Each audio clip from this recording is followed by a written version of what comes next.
And now, WTOL 11 Sports, sponsored by Jim White Honda. Sports is brought to you by Jim White Honda. Indians looking to clinch their first World Series title in 68 years, coming into Game 5 at Wrigley with a 3-1 series lead on Chicago. Now, we can't show you any highlights because the game is still going on, but right now you can see here in the bottom of the 8th, the Indians are trailing the Cubs 3-2. If they don't come back to win, Game 6 will be in Cleveland on Tuesday night, and we will be there to get you ready with our live half-hour pregame show at 7 on Fox 36. Now we move on to Week 8 in the NFL. Steelers are on a bye week, but expect Big Ben to return to the pocket next Sunday against Baltimore. As for the Browns, now they're still looking for that first win of the season. They're hosting the Jets in Cleveland today. We go to the second quarter. Browns up 10-7. Isaiah Crowell takes the handoff, powers his way across the goal line for the touchdown, makes it 17-7 Cleveland. But here come the Jets, down 20-14, and Matt Forte on 4th and 1 takes the handoff in for the score to take a 21-20 lead. New York would go up 31-20 before this. Josh McCown finds Andrew Hawkins in the end zone for the touchdown.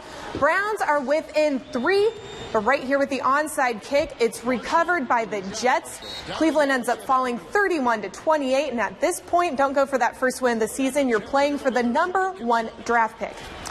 We move on to Detroit. They're on the road in Houston. Lions trailing 17-3 in the third, and Matthew Stafford takes the snap, rolls to his right, finds Theo Riddick for the touchdown, cuts Detroit's deficit to a score.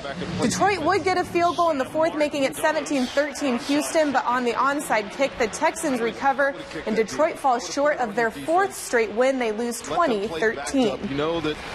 Bengals facing off with the Redskins in London. We go to the fourth quarter. Bengals down 24-20. Andy Dalton with the long throw, and look at that catch by A.J. Green.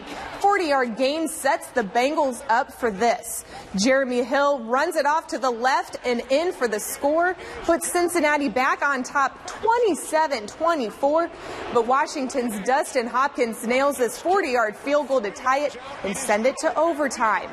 But second time wasn't a charm for him. He misses this 34-yarder for the win. This one ends in a tie, 27-27. And as for the college gridiron, the Toledo Rockets are getting ready to head to Akron for a road game on Wednesday. In their Thursday night game against Ohio, quarterback Logan Woodside surpassed Bruce Gradkowski for a school record most touchdown passes in a single season. But the Rockets fell 31-26 to the Bobcats. But that's in the past. Coach Jason Candle and company say they're ready to move on and focus on Akron, a team they haven't played since 2013. One loss can't turn into 2 based off of, that game can't cost us again. So, we got to correct our mistakes. We got to do a good job of coaching better. We got to play better.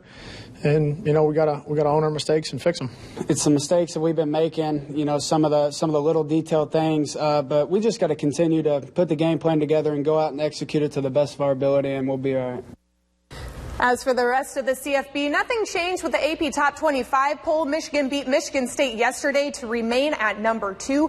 Ohio State did bounce back from their loss to Penn State, beating Northwestern yesterday. The Buckeyes still remain at number 6. And that's it for sports. We'll be right back.